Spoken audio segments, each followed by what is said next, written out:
मेरे सारे शिक्षक विद्यार्थी, मैं कुणाल भारद्वाज और मेरे साथ हैं आईएएस रंजीत सर, जो कि शिक्षा विभाग का सम्मानित और वरिष्ठ अधिकारी हैं। तो और उनको बहुत ही ज़्यादा अनुभव है इस फील्ड का, तो मैं इनसे सारा चीज़ जानने की कोशिश करूँगा। जैसे कि बीएड वर्सेस बीटीसी का मामला चल रहे हैं, बिहार शिक्षक बहाली में जो है बीएड वालों का रिजल्ट रोका जा रहा है, इस सारे चीज़ को लेकर मैं उनसे सवाल करने वाला हूँ। और बीएड वर्सेस बीटीसी मामला चल रहा है सर ऑल ओवर इंडिया में, बहुत सारे बच्चे लोग प्रोटेस्ट भी कर रहे हैं, बहुत सारे स्टेट में हो भी रहे हैं। और ये बीएड वालों का मानना सही है। बीएड वाले तो बोलते हैं, जैसा कि गाइडलाइन आया था 2018 में, 28/6/2018 को गाइडलाइन आया था, एनसीटी का गाइडलाइन जारी किया गया था, उसके मुताबिक से बच्चे लोग तैयारी कर रहे थे। अब जैसे ही सुप्रीम कोर्ट का जजमेंट आता है 11 अगस्त 2023 को, इसके बाद बच्चे लोग बोलते हैं कि मैं तो गाइडलाइन के मुताबिक से तैयारी किया। तो अब ये हम लोग के साथ अन्याय हो रहा है, तो इसको लेकर क्या लगता है सर, जैसा कि आपका अनुभव है सर, क्या बीएड वाले शामिल हो सकते हैं सर इसमें? देखिए, बीएड वाले का शामिल होने के लिए चांसेस जो है उनके पास दो ही बचता है। एक तो या तो भारत सरकार अध्यादेश लाए, दूसरा है कि अभी तक तीन बेंच की जो जजमेंट थी वो आपने देखा ही है, जिसमें कि बिहार सरकार को कहा गया कि 11 अगस्त का जो निर्णय है उसको आप मानिए। अब बचता है 5 जज वाले मेंबर जो होते कॉन्स्टिट्यूशनल पीठ, जिसको कहते हैं संविधान पीठ, आप लोगों ने देखा हुआ हिंदी में, उसमें अब मैटर को जाएगी और वहाँ पर अगर कुछ पॉजिटिव साइन आता है तभी जो है अब इसमें बीएड वाले जो है 1 से 5 में आ पाएंगे। तो दो ही ऑप्शन बचते हैं स्टूडेंट के पास। सर बच्चे लोग बहुत सारे बोल रहे हैं कि सरकार जो है अध्यादेश लाएगा और ये शामिल कर दिया जाएगा एक बार में, चाहे तो फिर संसद भवन में बिल पास कर दिया जाएगा, ऐसा बात करके, और शामिल कर दिया जाएगा बीएड वालों को प्राइमरी में। सर क्या ये ऐसा हो सकता है? एक्चुअली क्या होता है कि अध्यादेश सरकार ला सकती है, और ये चूँकि आप जानते हैं कि भारत सरकार यानी कि संसद से ही चीज़ें आनी हैं, तो वहाँ से अगर कुछ ऐसा बनता है, उनको लगता है कि बीएड के छात्रों को हित में कुछ निर्णय लेना है, तो वहाँ से अध्यादेश लाया जा सकता है। क्योंकि सर सुप्रीम कोर्ट अपना जजमेंट दे चुका है सर, और ये सुप्रीम कोर्ट का जजमेंट गलत करना सर, ये सुप्रीम कोर्ट ही करेगा। तो ऐसा लगता है सर, क्या सुप्रीम कोर्ट अपना जो जजमेंट है उसमें सुधार कर सकता है या फिर उसको गलत साबित कर सकता है? नहीं, कई बार ऐसा होता है। देखिए, जैसे उसमें पूरी एक व्यवस्था बनी हुई है लीगली, डबल बेंच यानी डीबी का जब फैसला आता है तो उसको लार्जर बेंच में फिर आप सिविल रिव्यू करते हैं, तो ऐसा लगता है जज को, तो फिर वो आगे ट्रांसफ़र होता है। तो जज साहब ने आगे ट्रांसफ़र किया 3 बेंच वाले में, 3 बेंच से अब वो उससे अगर आगे चाहे तो लार्जर बेंच यानी कि 5 कॉन्स्टिट्यूशनल बेंच जो है उसमें जा सकते हैं, तो वो आगे भी जा सकता है। लेकिन यह है कि पटिशनर जो है उसके लिए अपील करे और फिर वो आगे लार्जर बेंच में लेकर जाए, तो वो उस कंडीशन में क्या होगा कि 5 में से अगर 3 जजेज जो हैं वो अगर इस पक्ष में निर्णय करते हैं, जिस भी पक्ष में, वह जो है सो निर्णय मान्य होता है इसमें।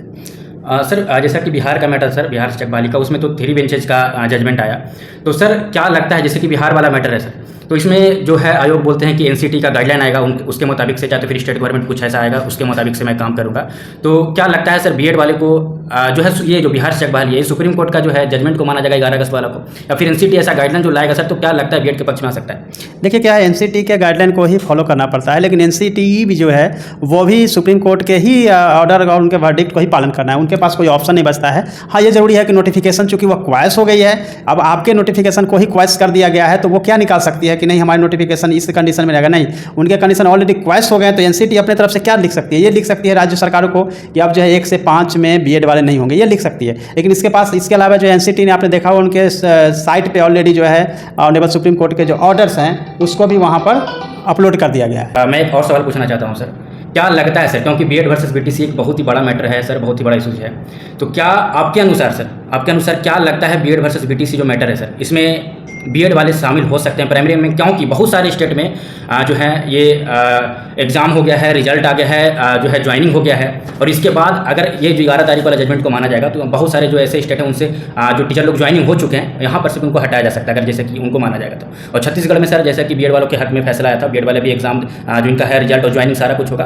तो कोई स्टेट में पक्ष में भी आया है सर। अगर 11 तारीख वाला बात माना जाएगा सर, तो बहुत बड़े मैटर हो सकते हैं। और जैसा कि शिक्षा मित्र वाले भी सर सुप्रीम कोर्ट में जाकर केस फाइल किए हैं कि इनके कारण यूपी में 69,000 के करीब में वैकेंसी आया था, इनके कारण मेरा कट ऑफ जो है हाई चला गया था, तो इनको हटाया जाए 11 तारीख के जजमेंट के अनुसार और हम लोग को शामिल किया जा सकता है। तो एक बहुत बड़ा इशू है। देखिए, ये तो बहुत सारे एक उलझा हुआ है, क्योंकि हर स्टेट के हिसाब से जो निर्णय आए हैं, लेकिन इतना जरूर समझना पड़ेगा कि 11 अगस्त के निर्णय के पहले जितने भी शिक्षक हो गए हैं उन पर कोई भी प्रभाव नहीं पड़ने वाला है। वो शिक्षक बन गए थे, शिक्षक हो गए थे, ज्वाइनिंग भले उनकी नहीं भी हो पाई थी, लेकिन वो ऑलरेडी अपॉइंटेड हो गए थे। छत्तीसगढ़ वाला मैटर में क्या है कि उनका सिलेक्शन हो चुका है, केवल काउंसलिंग बचा हुआ है, इसलिए वो मान लिया गया था कि केवल अब सर्टिफिकेट का चक्कर है, इसलिए उनको पक्ष में गया है। लेकिन बाकी जगह जहाँ पे एग्जाम कंडक्ट बाद में हो रही है या फॉर्म फिलअप हो रही है या प्रोसेस चल रहा है एग्जाम का, केंद्रीय विद्यालय, नवोदय विद्यालय सब में आपने देखा होगा, वहाँ पे ऑनरेबल सुप्रीम कोर्ट के जो वर्डिक्ट हैं उसके अकॉर्डिंग जो है वो उसमें एलिजिबल नहीं हो पाएंगे।